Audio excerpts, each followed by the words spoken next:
लग्नाचे दागिने म्हणजे श्रीमंत पेशवाई दागिने. नाशिकचे सुप्रसिद्ध सराफ मयूर अलंकार सराफ. ताज्या बातम्यांसाठी नाशिक न्यूजच्या YouTube चॅनलला सबस्क्राईब करा आणि बेल आयकॉनला प्रेस करा. नाशिकच्या गंगापूर रोड परिसरातील कॉलनी रोडवर रस्ता खचून डंपर खड्ड्यात गेल्यानंतर नव्याने होणाऱ्या 31 रस्त्यांबाबतही प्रश्न उपस्थित झालेत. भविष्यामध्ये या रस्त्यांचीही अशीच अवस्था होणार का, असा सवाल उपस्थित होतोय. यावर नाशिक महानगरपालिका आयुक्त मनीषा खत्री यांनी घटनास्थळी जाऊन खुलासा केलाय. नवीन रस्त्यांखाली तब्बल 10 प्रकारच्या पाईपलाईन टाकल्या जात आहेत. जुन्या आणि नव्या पाईपलाईनच्या दर्जातील फरकही आयुक्तांनी स्पष्ट केलाय. सध्या नाशिककरांना त्रास होत असला तरी नव्यानं करण्यात येणारे 31 रस्ते पुढील 35 ते 40 वर्ष पुन्हा खोदण्याची गरज पडणार नाही, असा दावा आयुक्त मनीषा खत्री यांनी केलाय. आता जसा गंगापूर रोडचा जे विषय आहे, पलीकडेच गंगापूर रोड आहे. आपण जवळपास 5 किलोमीटरची लेंथ मध्ये तिथे काम करतोय. आपण प्रत्येक साईडला एक लेन ऍड करून घेतोय वायडनिंग मध्ये. तर आपण वायडनिंग पण करतोय, त्याचा खूप फायदा होईल ट्रॅफिक कोंडी कमी करायला. नंतर आपण तिथे जे MNGL ची लाईन जे त्यांना नंतर टाकायची होती ती अगोदरच टाकून घेतली. 2 किलोमीटर MNGL ची लाईन दोन्ही बाजूला म्हणजे 4 किलोमीटर ते झाली आहे. तसेच आपली तिथे स्टॉर्म वॉटर जे होतं ते जुने चॅम्बर झाले होते जे विटाचे, ते आपण जवळपास 1.5 किलोमीटर मध्ये ते रिप्लेस केलेले आहे. तसंच आपल्याला तिथे ड्रेनेजचा जे लाईन होता सिवरेज लाईन, ते सिवरेज लाईन पण तिथे जुनी होती आणि काही ठिकाणी नव्हती. ते खूप मोठी कॅपॅसिटीने जवळपास 3.5 किलोमीटर मध्ये ड्रेनेजचे नवीन लाईन आणि चेंबर टाकले आहेत. वॉटर सप्लायचे पण 6 क्रॉसिंग तिथे करायचे होते आपल्याला. ते सगळे आम्ही प्रॉपर कॉन्क्रीट बॉक्स मध्येच करून घेतले आहे. म्हणजे पाईप पण नाही, खूप मोठे बॉक्स आपण केलेले आहे कॉन्क्रीटचे. आणि इलेक्ट्रिकची जी क्रॉसिंग असतात, नंतर आपल्याला खूप गरज पडतो, कुठे काही डॅमेज झाला, कुठे नंतर जास्त कॅपॅसिटी लोड आपल्याला वाढावा लागला, तर त्यासाठी 77 क्रॉसिंग रोडवर आम्ही पूर्ण करून घेतले आहे. नंतर ही रोड खोदणार नाही, एक छोटीशी क्रॉसिंग साठी पण आपण ही रोड खोदणार नाही, अशा प्रकारचं नियोजन आपण गंगापूर रोड किंवा दुसरी कुठलीही रोडचा केलेला.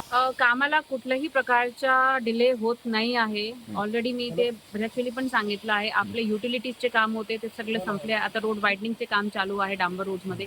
आणि कॉन्क्रीट रोडमध्ये तर आपण काही रोड एक साइड पूर्ण ओपन पेंट केलेली आहे. XLO टू अंबड गरवारेचा जे आहे तो पूर्ण ओपन झालाय. त्र्यंबक रोड पण बऱ्यापैकी स्ट्रेचेस मध्ये आपण ओपन केलेली आहे. अजून बाकी ठिकाणी कॉन्क्रीट लेनचं काम वन साइड ऑलमोस्ट पूर्ण होत आलेलं आहे. तर ते कुठेही कसलीही प्रकारचा डिले कुंभच्या कामामध्ये नाही आहे. सर्वात पहिला विषय जे आहे तो जे सिंकहोल झाला आहे तो गंगापूर रोडला नाही झाला, तो नवशा गणपतीचे परिसरात झाला आहे. पहिला रील आणि रियालिटीमध्ये खूप फरक असतो. हा सगळ्यात मोठा फरक आहे की ते चुकीने लोक सांगतात गंगापूर रोड, परंतु गंगापूर रोड तर नव्हता. दुसरा विषय, आता जसं तुम्ही ते बघू शकतात की सगळा जे ड्रेनेजचा चेंबर होता तो पूर्ण विटाचा चेंबर होता. 40 वर्ष जुना चेंबर होता.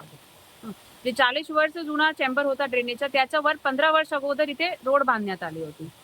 त्यामुळे काय झालं, ती ड्रेनेजचा चेंबर तर जुना झाला, out of warranty, out of life झाला, परंतु रोड 15 वर्ष अगोदर केली.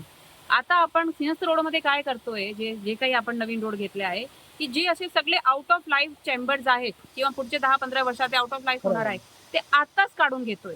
अशी सगळे जी लाईन्स आहे ते जुनी ते आताच काढून घेतोय. त्यांच्यापेक्षा मोठी डबल कॅपॅसिटीची टाकतोय. शहराची वाढती डिमांड प्रमाणे मोठी कॅपॅसिटीची नवीन लाईन्स, जिथे जिथे काही लाईन नाहीच आहे तिथे बऱ्याच ठिकाणी ड्रेनेजची लाईन नाही आहे, स्टॉर्म वॉटरची लाईन नाही आहे, तिथे नवीन पण टाकतोय. तर अशा प्रकारचा जेवढा अंडरग्राउंड युटिलिटीचं जाळ जे आपल्याला करायचे सगळं नवीन, सो दॅट ते 10 वर्षात खराब होणार नाही. कारण की रोड तर आमची आता टिकेल, आम्हाला गॅरंटी आहे 30 वर्ष टिकेल. ही युटिलिटी खाली पण टिकली पाहिजे, म्हणून एवढी सगळी नवीन युटिलिटी आणि त्यांचे चेंबर्स आपण क्वालिटी प्रमाणे करतोय. जर पाहिला तर आपले काम इलेक्शन संपले, जानेवारी नंतर फेब्रुवारी मार्च मध्ये सुरू झाले आणि काही काम एप्रिलमध्ये सुरू झाले. युटिलिटीचे काम आम्ही सगळे मे पर्यंत संपवून घेतलेले आहे. कुंभचे रोडचे युटिलिटीचे अंडरग्राउंडचे एक्सेप्ट स्टॉर्म वॉटर ड्रेनेज सगळे झाले. नंतर राहिला विषय कॉन्क्रीट रोडचा. कॉन्क्रीट रोडची बऱ्यापैकी वन साइड आपण ओपन आता करण्यात आलेली आहे. बाकी कुठलीही एजन्सीनी वन साइड किंवा एक पण पट्टा ओपन नाही केलाय. मनपानी आपला पूर्ण XLO टू गरवारे पॉईंटचा जे रोड आहे तो पूर्ण ओपन केलेला आहे वन साइड. त्र्यंबक रोड पण 2-3 किलोमीटर पर्यंत ओपन झालेली आहे. अजून आमची काही तयारी आहे जी आम्ही ओपन करणार आहे. तर कॉन्क्रीट रोडचं आपला टार्गेट आहे की पुढचे 1 ते 2 महिन्यात वन साइड ओपन करायचे, नंतर दुसरी साईडला अजून 3 ते 4 महिन्यात, म्हणजे मार्च पर्यंत आपलं सगळे ते रोड होतील. तसे जे डांबर रोड आहे, डांबर रोडच्या युटिलिटीचं काम सगळं संपलं आहे.